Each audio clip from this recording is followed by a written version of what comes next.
इस वीडियो में हम डिस्कस करेंगे ट्रांजिस्टर कॉन्फ़िगरेशंस। हम इसमें सबसे पहले कॉमन बेस कॉन्फ़िगरेशन को लेंगे और उसमें देखेंगे कि पावर सप्लाई किस पोलैरिटी के साथ लगाते हैं। उसके बाद आउटपुट करंट और इनपुट करंट का रेशियो कैलकुलेट करेंगे, जिसे हम कहेंगे करंट गेन अल्फा। उसके बाद हम कॉमन इमीटर कॉन्फ़िगरेशन लेंगे कि बेस को इनपुट और कंडक्टर से आउटपुट लेंगे, और वहाँ हम करंट गेन या output current upon input current को बीटा के लिए एक्सप्रेशन की वैल्यू फाइंड आउट करेंगे। इसके बाद हम अल्फा और बीटा में रिलेशन फाइंड करेंगे। Alpha in terms of beta calculate करेंगे और beta in terms of alpha लिखेंगे। इसके बाद अल्फा बीटा की इक्वेशन लिखेंगे। तो चलिए शुरू करते हैं। तो यहाँ ये देखने की बात है कि ट्रांजिस्टर एक 3 टर्मिनल डिवाइस है। तो जो हमारा ट्रांजिस्टर है उसमें 3 टर्मिनल्स हैं। हम कह सकते हैं कलेक्टर है, एक बेस है, इमीटर है, और कहीं कोई भी हम डिवाइस बना रहे हैं तो उसमें 2 इनपुट टर्मिनल्स होंगे और 2 ही आउटपुट टर्मिनल होंगे। तो हमें क्या चाहिए? हमें 4 टर्मिनल चाहिए, 2 टर्मिनल इनपुट पर और 2 टर्मिनल आउटपुट पर। हमारे पास जो डिवाइस है वो 3 टर्मिनल डिवाइस है। तो हम यहाँ पर क्या होगा, एक को कॉमन करेंगे, 1 टर्मिनल कॉमन होगा।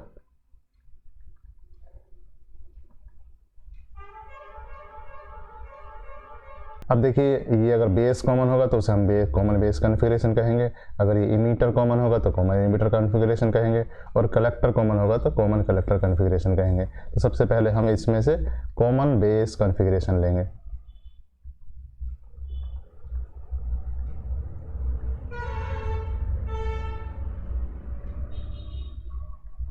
अब कॉमन बेस कॉन्फ़िगरेशन का सबसे पहले डायग्राम बनाते हैं। तो देखिए, कॉमन बेस हमें लेना है तो हमें इनपुट कहाँ से देना है? तो ये उसी तरीके से जैसे हमने ट्रांजिस्टर की वर्किंग समझाई थी। तो कॉमन बेस आपका मतलब बेस बीच में बनाएंगे और इस तरफ ये इमीटर लेंगे, इस तरफ हम कलेक्टर लेंगे। तो ये कलेक्टर है और ये इमीटर है और ये बेस है। इमीटर की पहचान क्या है कि वहाँ हमें एरो बनाना है। एरो की डायरेक्शन बताएगी ये PNP है या NPN है। तो हम अभी क्या करते हैं, इसे PNP लेते हैं। PNP ट्रांजिस्टर का मतलब है कि होल्स इमीटर से स्टार्ट होने के बाद बेस में होते हुए फिर कलेक्टर में जाएंगे। इसका मतलब करंट की डायरेक्शन भी आपकी यही होगी। तो एरो का निशान इमीटर से बेस की तरफ होगा। तो हमारे पास ये ट्रांजिस्टर हुआ और इसे हम कॉमन करेंगे। तो इस तरीके से हमारे पास ये ट्रांजिस्टर की बाइसिंग हो जाती है, या कह सकते हैं इसे हम कॉमन बेस कॉन्फ़िगरेशन कहेंगे। अब हमें क्या करना है, हमें इमीटर बेस जंक्शन को फॉरवर्ड बायस करना है। तो हम यहाँ पर एक बैटरी लगा देंगे और सप्लाई को वेरी करने के लिए उसको वेरिएबल सप्लाई कह सकते हैं, हम उसे वहाँ लगा देंगे, या इस तरीके से कह देंगे कि यहाँ ये सप्लाई क्या है, ये वेरी कर सकती है। ठीक है। इसके बाद हम कलेक्टर बेस जंक्शन को हमें क्या करना है, हमें रिवर्स बायस करना है। तो यहाँ हम क्या करेंगे, क्योंकि ये PNP ट्रांजिस्टर है तो ये P है, ये N है, ये P है। तो P को माइनस देंगे तब ये रिवर्स बायस हो जाएगा। तो इस तरीके से हमने वेरिएबल सप्लाई बनाई और यहाँ माइनस दिया और ये इस तरीके से यहाँ पर ये सप्लाई लगा दी है। अब हमें क्या मेजर करना है, इनपुट करंट मेजर करना और आउटपुट करंट मेजर करना है। तो यहाँ पर हम क्या करेंगे, इसे हटा देंगे और यहाँ पर भी हम एक मीटर लगा देंगे। तो दोनों जगह हम एक मीटर लगा देते हैं और इस मीटर का नाम क्या है, ये करंट मेजर करेगा IE, और यहाँ जो मीटर होगा उस करंट को हम कहेंगे IC, यानी कि ये कलेक्टर करंट को मेजर करेगा। क्योंकि ये भी मिली एम्पेयर में है तो इसे हम कह सकते हैं मिली एम्पेयर रेंज का लगाना है, और ये मिली एम्पेयर रेंज का लगाना है। यहाँ देखिए, ये जो वोल्टेज है ये इमीटर से बेस की वोल्टेज है, तो इसे हम कह देंगे VEB। कहाँ से कहाँ तक? ये आपके यहाँ से लेके इस वाले टर्मिनल से इसके बीच में। कलेक्टर टू बेस वोल्टेज जो होगी उसे हम कहेंगे VCB। देखिए, ये लिखने का तरीका है। हमारे पास जो कॉमन वाला टर्मिनल है उसे हम बाद में लिखेंगे। इमीटर से बेस की वोल्टेज, कलेक्टर से बेस की वोल्टेज VCB और VEB। यहाँ 2 पावर सप्लाई है। पावर सप्लाई को जहाँ भी लिखेंगे, ये पावर सप्लाई कहाँ पर लगी हुई है, ये इमीटर पर लगी हुई है। बेस तो कॉमन ही है, तो बेस तो दोनों पावर सप्लाई में कॉमन होगा। और ये कहाँ लगी हुई है, VE। अब पावर सप्लाई और वोल्टेज को अलग अलग डिफ्रेंशिएट करने के लिए यहाँ इस तरीके से लिखते हैं कि VEE, मतलब इमीटर की पावर सप्लाई। ऐसी कलेक्टर की जो पावर सप्लाई होगी उसे हम कह देंगे VCC। तो इस तरीके से हमारे पास ये सारी चीज़ें आ गई हैं। इनपुट वोल्टेज VEB, तो इसे हम कह सकते हैं इनपुट वोल्टेज कितनी है, ये है VEB। इनपुट करंट कितनी है, IE। ऐसा ही आउटपुट वोल्टेज कितनी है, VCB। और आउटपुट करंट ये है IC। तो देखिए इसमें हमें ये चेंज करेंगे, ये हम चेंज करेंगे और ये हमें मिलेगा, या ये इसमें चेंज हमें मिलेगा। तो हम क्या कर सकते हैं, चेंज इन आउटपुट करंट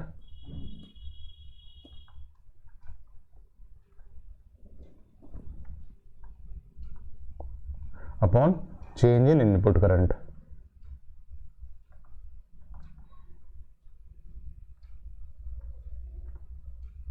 तो आउटपुट करंट में चेंज अपॉन इनपुट करंट में चेंज, ये कितना हो जाएगा, इसे हम कहते हैं अल्फा। तो ये एक्चुअली होगा कितना, ये देखिए हो जाएगा equal to change in output current. Output क्या था, IC, ये हो जाएगा डेल्टा IC और यहाँ क्या होगा डेल्टा IE। हम जो करंट चेंज कर रहे हैं वो इनपुट में करंट चेंज कर रहे हैं, ये इसमें हम करंट चेंज कर रहे हैं। इसका मतलब इस सप्लाई को हम वेरी कर रहे हैं, या कह सकते हैं ये वाली सप्लाई क्या है, ये फिक्स है, या कह सकते हैं VCB क्या है, फिक्स है। तो हम क्या कह सकते हैं, इसमें यहाँ लिख देंगे, इसे कह देंगे VCB फिक्स्ड। कब ये वैल्यू हो जाती है अल्फा की। अब देखिए IE ये होता है कितना, IB प्लस IC। इसमें जो IB है वो इसका बहुत कम पार्ट है, मेजर पार्ट ये होता है, मतलब IC IE से कम होता है बट ऑलमोस्ट इक्वल होता है। इसका मतलब ये अल्फा की वैल्यू, या कह सकते हैं value of alpha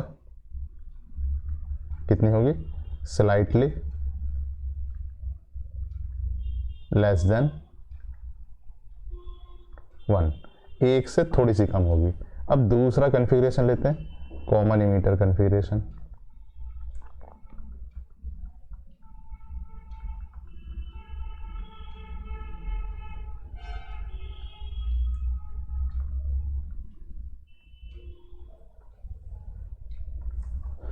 common emitter configuration में हमें इमीटर को कॉमन करना है, मतलब इस तरीके से।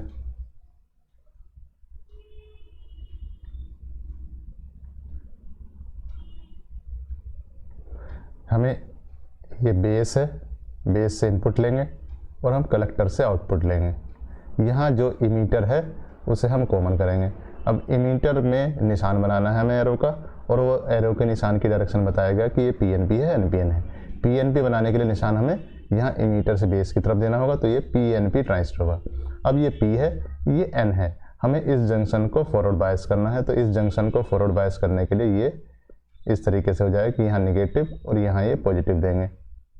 तो ये क्या हुआ, वेरिएबल पावर सप्लाई हुई, जिसका पॉजिटिव P साइड से, ये कि P है, और इसका निगेटिव N साइड ये बेस से कनेक्ट हो गया। तो इससे ये सप्लाई हुई। कलेक्टर पर भी हमें क्या करना, कलेक्टर पर भी P है तो हमें कलेक्टर पर भी हम निगेटिव देंगे। तो इस तरीके से ये सप्लाई हुई, जिसमें निगेटिव यहाँ है और ये पॉजिटिव है।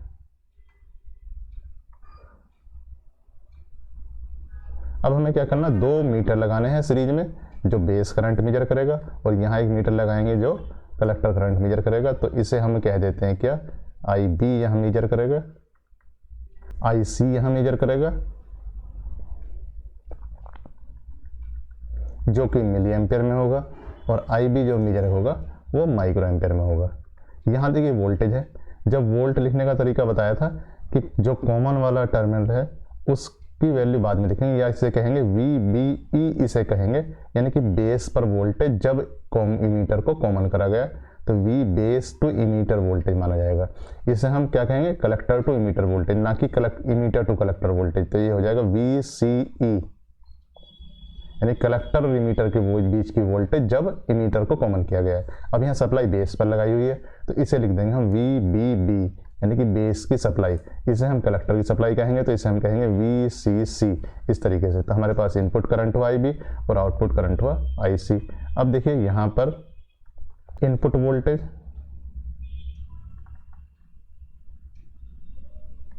कितनी है, ये हो जाएगी VBE, इनपुट करंट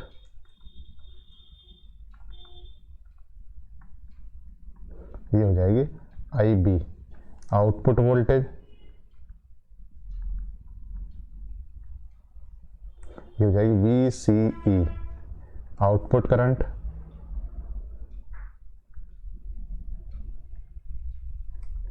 ये हो जाएगी IC। अब इसमें क्या है, हम इसे वेरी करेंगे, ये हमारे पास इंडिपेंडेंट वेरिएबल है, या हम इसे वेरी करेंगे और हमारे पास ये करंट को ये चेंज होगा, ये हमें मिलेगा और ये इसकी वैल्यू हमें मिल जाएगी। अब इसमें थोड़ा सा वेरिएशन करेंगे तो इसमें काफ़ी वेरिएशन होगा, बिकॉज IB हमारे पास किस में है, माइक्रो एम्पेयर में है, और IC हमारे पास किस में, मिली एम्पेयर में है। अब हम कहते हैं इनका रेशियो, तो कह सकते हैं change in output current upon change in input current.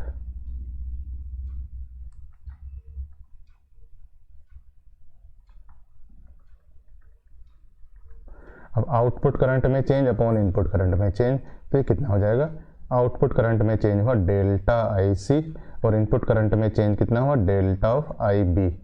अब देखिए जो हमने चेंज किया है वो इनपुट करंट में चेंज किया है। इनपुट करंट में चेंज कैसे होगा, VBB को चेंज करेंगे, इसका मतलब ये वाली सप्लाई को हम फिक्स रखेंगे, या कह सकते हैं VCE को फिक्स रखेंगे इस काम को करने के लिए। तो हम कह सकते हैं इसमें VCE क्या है, ये आपके फिक्स्ड है, तो इसे हम कह देंगे ये कितना हुआ, बीटा। तो बीटा क्या हुआ, delta IC upon delta IB। अब देखिए यहाँ पर IB माइक्रो एम्पेयर में है और IC हमारा मिली एम्पेयर में चेंज है, तो इसका मतलब क्या हुआ, जब बीटा की value of beta much greater than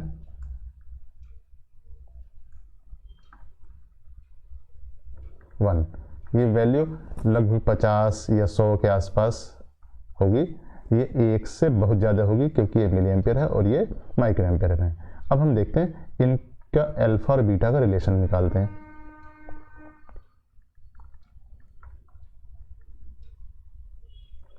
alpha और बीटा में क्या रिलेशन हो सकता है, देखते हैं आगे। अल्फा बीटा दोबारा लिख लेते हैं। अल्फा था delta IC upon delta IE और बीटा कितना था, ये था delta IC upon delta IB। इसे दोबारा से करते हैं, अल्फा को लिख देते हैं alpha delta IE equal to delta IC। ये एक्चुअली है कितना, ये IE हमारा ये है IB प्लस IC, या कह सकते हैं डेल्टा IE, ये कितना है delta IB plus delta IC। तो ये डेल्टा IE को रख देते हैं अल्फा, डेल्टा IE को कहते हैं delta IB plus delta IC equal to delta IC। अब हमें delta IC upon delta IB के टर्म्स पे करना, तो इसे डेल्टा IB से डिवाइड कर देते हैं, तो alpha equal to 1 plus delta IC upon delta IB equal to delta IC upon delta IB। इसे कहते हैं अल्फा, ये हो गया 1 plus beta equal to beta, या कह सकते हैं अल्फा इक्वल टू कितना हुआ, बीटा अपॉन 1 प्लस बीटा। तो एक वैल्यू आ गई, अल्फा की value as a function of beta आ गई है। अब ये जो रिलेशन है इसे हम फिर से लिख देते हैं, कैसे, इसे हम कहते हैं अल्फा, यहाँ जो पीछे वाली लाइन है इसे दोबारा से लिखेंगे, alpha plus beta alpha equal to beta. ये जो लाइन है यहाँ से लिया हमने, alpha plus alpha beta equal to beta. अब हम क्या करेंगे, अब हम इस बार इसे इधर ले जाएंगे, तो ये हो जाएगा beta minus alpha beta equal to alpha, या beta 1 minus alpha equal to alpha. तो ये कितना हो गया, ये हो गया beta equal to alpha upon 1 minus alpha. तो ये दूसरा रिलेशन हो गया, beta in terms of alpha हो जाता है। अब देखिए इन दोनों को यूज करके एक और रिलेशन बना देते हैं, किसी एक में दूसरा रिलेशन रख देते हैं हम। तो हम क्या करते हैं, इसमें रख देते हैं। मान लीजिए हम कहते हैं कि बीटा इक्वल टू कितना है, अल्फा अपॉन 1 माइनस अल्फा है, और अल्फा की वैल्यू यहाँ से रख देते हैं। तो ये हो जाता है बीटा इक्वल टू, अल्फा की वैल्यू यहाँ से रखेंगे तो ये हो जाएगा बीटा अपॉन 1 प्लस बीटा, और यहाँ 1 माइनस अल्फा पहले से ही था तो 1 माइनस अल्फा। इसका मतलब बीटा से बीटा कैंसिल हो जाएगा तो यहाँ 1 रह जाएगा, जिसे हम कह सकते हैं 1 minus alpha 1 plus beta equal to 1। तो एक और रिलेशन है। तो इस तरीके से हमारे पास ये 3 रिलेशन आ जाते हैं। एक रिलेशन ये है beta equal to alpha upon 1 minus alpha, एक रिलेशन ये है दूसरा, और एक इन दोनों का कंबाइंड रिलेशन है जो कि अल्फा बीटा के 3 रिलेशन हैं। Thank you.